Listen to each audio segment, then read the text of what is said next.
ആശാൻ തിരനോട്ടമാണെന്ന് കണ്ടപ്പോൾ മനുഷ്യ ജീവിതത്തിൻ്റെ അത്ഭുതകരമായ യാദൃശ്ചികതകളെ കുറിച്ച് നോക്കുകയായിരുന്നു ഞാൻ.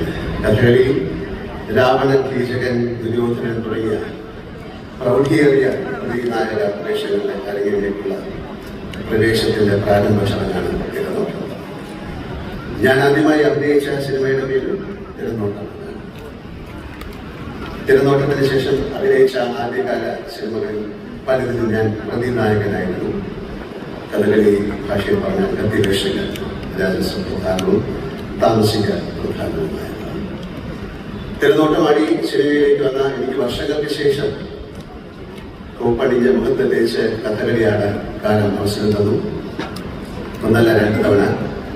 ആ 2 തവണയും എൻ്റെ ഗുരുവായൂരുന്നത് ബാലസുബ്രഹ്മണ്യമാണ്.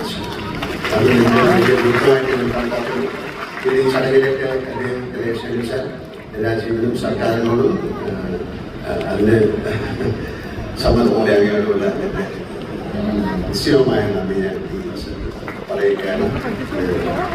അനനുഗ്രഹമായ ഇപ്പോൾ ഇനിയും നിറയുന്നു. ഇപ്പോൾ എൻ്റെ നാടും സർക്കാരിൻ്റെ ഈ സ്വീകരണത്തിൽ നന്ദിയായി തിരുനോട്ടം അവതരിപ്പിച്ചതിൻ്റെ ഔചിത്യത്തെ ഞാൻ